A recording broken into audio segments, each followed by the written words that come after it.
My wife cheated while I was battling depression, so I told everyone and exposed her lies. I, 37M, have been married to my wife, Daphne, 36F, for 9 years now, but we've known each other since high school. Needless to say, she's one of the people on this planet who knows me the best. And I can also say that I know a whole lot about her, having grown into adulthood together. For the sake of telling this story publicly, let's just say her name is Daphne. It breaks my heart to even need to ask for advice on this matter, but I honestly don't know what to do, and my mental state isn't helping at all. So here I am. Some background. I don't want to give too many details, but I had a very rough childhood, if that's not an understatement. I grew up with a mother addicted to drugs and a great father who lost his life due to some of her junkie friends. I was the one who found him, and had to call for help. I don't think I'll ever fully understand just how much that moment scarred me. I'll be honest, I grew up resenting my mother, and women in general, deeply. After that, I entered foster care. I was placed with a very kind foster family, but I was unnecessarily a jerk to many people in the house. Still, with time, their love softened me, even though I held on to a lot of pain. Naturally, I started seeing a therapist very early in life. I've been battling mental health issues for as long as I can remember. But I've always tried to stay positive and push forward. Daphne. Meeting Daphne in high school was a major turning point in my life. We were friends for several years before anything romantic even started between us. Again, I had a strong resentment toward women, and I think having a healthy friendship, and eventually a relationship, with Daphne helped me out of that dark place. We both graduated high school, then went to the same college and graduated again. Honestly, everyone could tell we'd likely end up together, but I was still trying to be that edgy young adult, and would deny it. 2 years after graduation, I officially asked her to be my girlfriend. A year later, I proposed. And 9 years ago, we got married. Daphne wasn't there through the absolute hardest times of my life, but she has always known about my mental health struggles. She has seen some of my darkest moments. I've always apologized for the way I might treat her during those episodes. I know she has had to baby me sometimes, but she's always been kind. She's always said she doesn't mind. I even asked her, multiple times, if she was sure she wanted to be burdened with me and my problems. Every time, she said yes. "I'll go the entire way with you," she said. Then came the betrayal. About 4 months ago, I had a particularly bad episode of depression. No matter how much I push forward in life, some of the things from my past still have a tight grip on me. It's hard to completely let go, even after years of therapy. That episode lasted about 5 days. Normally, Daphne stays with me as much as she can when I'm like that. But this time, something felt different. She stuck around for the first 2 days. But halfway through day 3, she became cold. She told me she had something to do. I wasn't in the headspace to ask what it was. I just nodded. She left, and came back much later that night. I don't even know what time it was. The same thing happened over the next 2 days. Each time she left. Each time she came back late. Each time she said nothing. I didn't have the strength to press her about it. I thought maybe I was being paranoid. Maybe she just needed space. But something was off. And on the final day of that episode, I noticed that she came back around 1 a.m. I didn't have much to say about it at the time, again, because of how I was feeling. It was only after I was fully out of that depressive episode that I started thinking about it with a clear head. I'd known Daphne for nearly 2 decades, and that was very unusual behavior. It stayed on my mind for quite some time. To be honest, cheating wasn't even one of the first things I thought of, because, well, you think you know people, right? I considered bringing it up, but for some reason, I decided to let the whole thing go. Looking back, that was likely a dumb move. It wasn't until about 2 months later, on another really bad day, that I realized something else was up. Just like the other time, Daphne basically disappeared halfway through the day, and this time, I knew something was really wrong. It made the day much worse. I felt like she was avoiding me, which is incredibly unusual behavior from her. Fortunately, this time it was just a bad day, not a full-blown depressive episode, so I bounced back by the end of the day. But she still wasn't home. As soon as she stepped into the house, I paused the game I was playing and asked her where she had been. I wasn't accusing her. At least I don't think I was. But she responded in an extremely defensive manner, asking, "Why are you coming at me like that?" It came out of nowhere. I was shocked, because I was pretty sure I hadn't spoken unkindly or harshly. She looked like she was ready to explode, so I took a deep breath and asked her again, as calmly as I could. She stared at me, angry, for a full 10 seconds, then finally said she had a girls' night that she completely forgot about. Honestly, that answer sounded very suspect to me. So I brought up the previous time, when I was severely depressed, and how she had also disappeared on multiple days. She claimed she had no idea what I was talking about.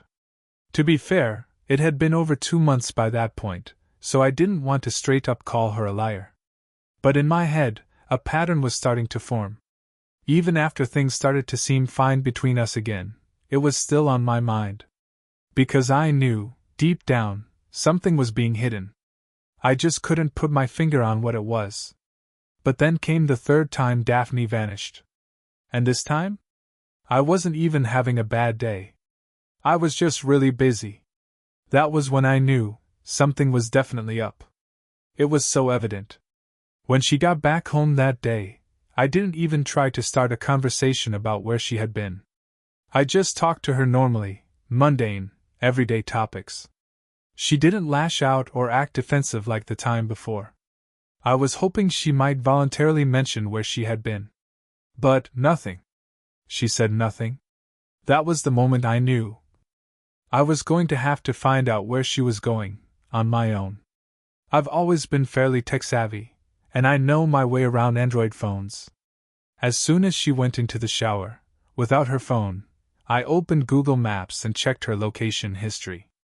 That night, she had gone to a bar, and then to what looked like a residential address. I checked the previous time she had disappeared. Same bar, but a different house. I took photos of everything with my phone. I planned to research the addresses later. All I needed was to confirm that those homes belonged to any of her friends, and I'd feel better. I just needed some clarity, some truth. I was going to check the first date she disappeared like that, but I heard her wrapping up in the bathroom, so I had to stop. But honestly, I felt like I was going to lose my mind from the uncertainty. I wasn't sure how I was going to find the information. But I knew I had to. I knew I needed closure, and those addresses were the only way I was going to get it. There were 2 possibilities. Either my wife was cheating on me, or she was truly going out with her girls. Unceremoniously going out to bars and ending up at someone's house could technically align with her story, but it could also mean she was going home with random men. That fear wouldn't leave my mind. Eventually, she came out of the bathroom. We had some small talk, which I really had to struggle through, and then she went to bed. She fell asleep with her phone in her hand. Carefully, I pried it out of her fingers. My heart was pounding furiously. She didn't wake up. I did a little mental math and checked her location history for the first day she had disappeared. Same thing. All 3 days. Asterisk, she went to the same bar. Asterisk, then to a house. On 2 occasions, it was the same house. At that point, I realized what I had to do.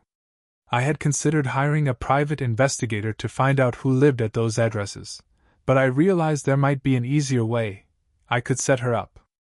The next weekend, I did my best to fake being in a mood, which was honestly harder than I expected, considering how much practice I've had through the years. Sure enough, around 6 p.m., Daphne went to the bedroom, got dressed, and slipped out of the house thinking she was unnoticed. A few minutes later, I left too, in a cartoonish disguise. Asterisk sunglasses. Asterisk a jacket. Asterisk a baseball cap. And I headed straight to the bar I knew she was going to. When I walked in, it didn't take long to spot her. She was sitting at the bar, alone, but had already ordered a drink. I hoped her friends would join her soon. I found a corner to sit in, somewhere dark and quiet, hoping she wouldn't notice me. I waited. Eventually, a man sat beside her. At first, they sat in silence. Then he said something, and she laughed. Based on their body language, I guess they didn't know each other. But 10 minutes later, I'd have reached a very different conclusion. They were laughing, touching, clearly flirting. Even then, a stupid part of me hoped her girls would show up and the guy was just a placeholder. But no. I stayed there for over an hour, watching as they drank and laughed and flirted. Eventually, they both stood up and left the bar together. I followed. They walked about 3 blocks to an apartment building. Then they went inside. I stood across the street, feeling like I was going to lose my mind. As someone who already knows he has a fragile psyche, this did not help. Still, I told myself, just wait. Take a photo. Get proof. Then go home. That was the plan, until I actually saw her again. She came out with the guy. They stood beneath the well-lit entrance of the building. I took several pictures.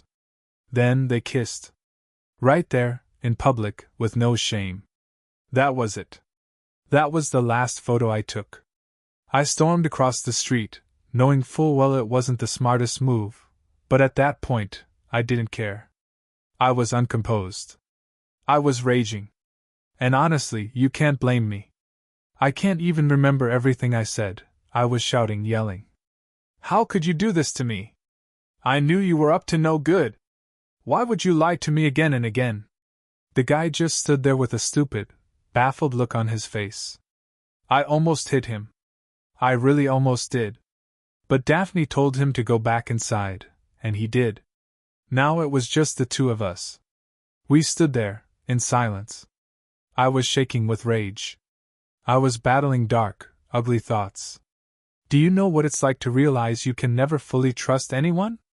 That even someone who claimed to love you can betray you so easily? I asked her. Why? And without thinking, she said, I'm tired of dealing with your depression and your moods. It's exhausting. I needed happiness. She didn't hesitate. She didn't soften it. She just threw it in my face. And honestly, I was broken by those words. Even now, days later, those words still sting.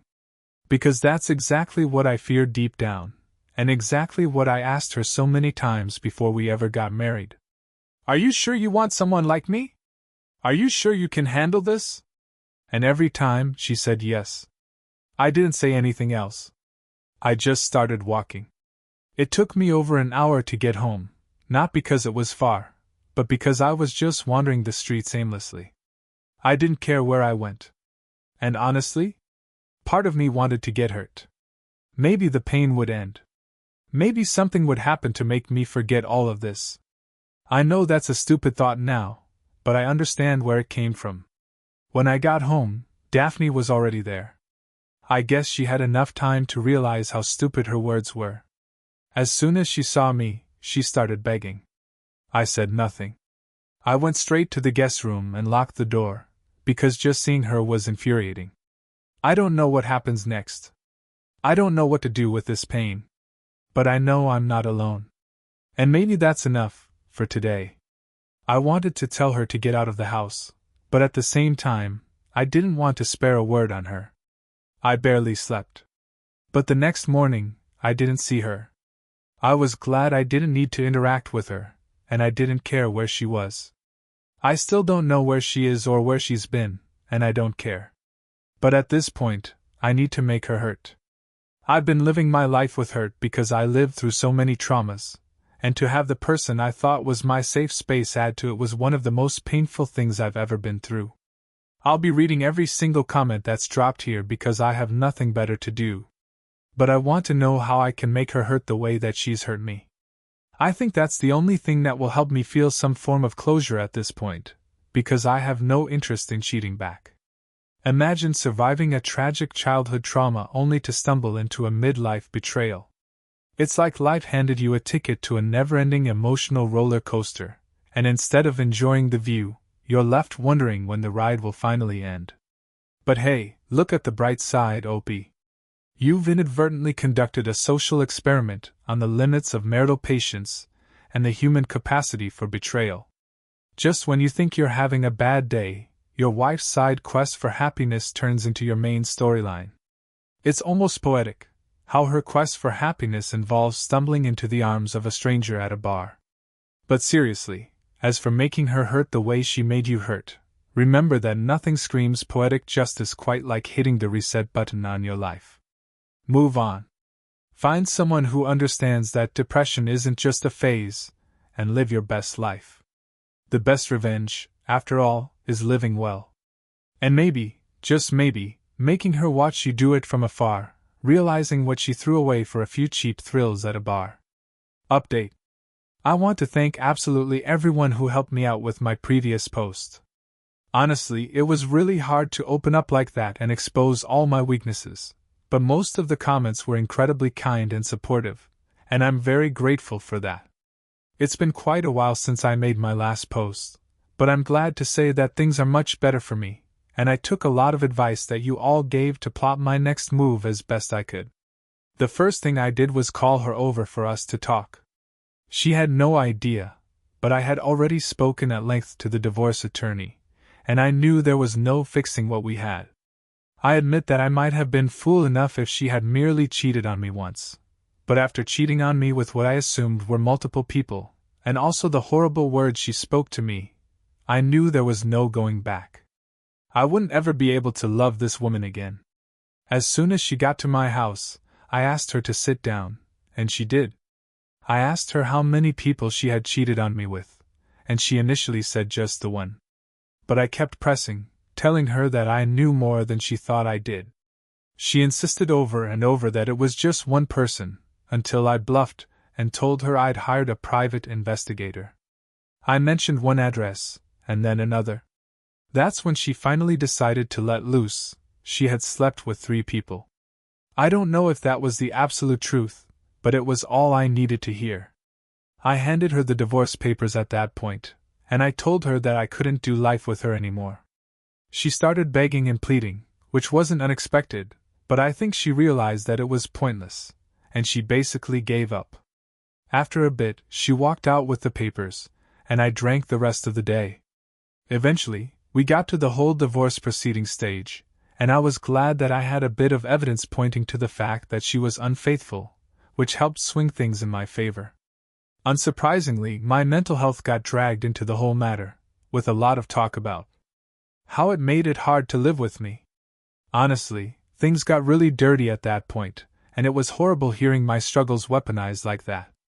Of course, I think most divorces are messy like that, at least, that's what movies have shown me. I don't want to bore you with how this side of things went, but it dragged on for a pretty long time. In the end, her lawyer was able to make it seem like her dealing with me and my mental health had been a major struggle for her, which, I can admit, definitely isn't easy. But it wasn't permitted as justification for infidelity. For the most part, things pushed in my favor. I managed to escape any alimony payments, and I relinquished our apartment because there were going to be too many bad memories for me there. I managed to get the car though, which was certainly going to be more useful for me than the house would be after the divorce.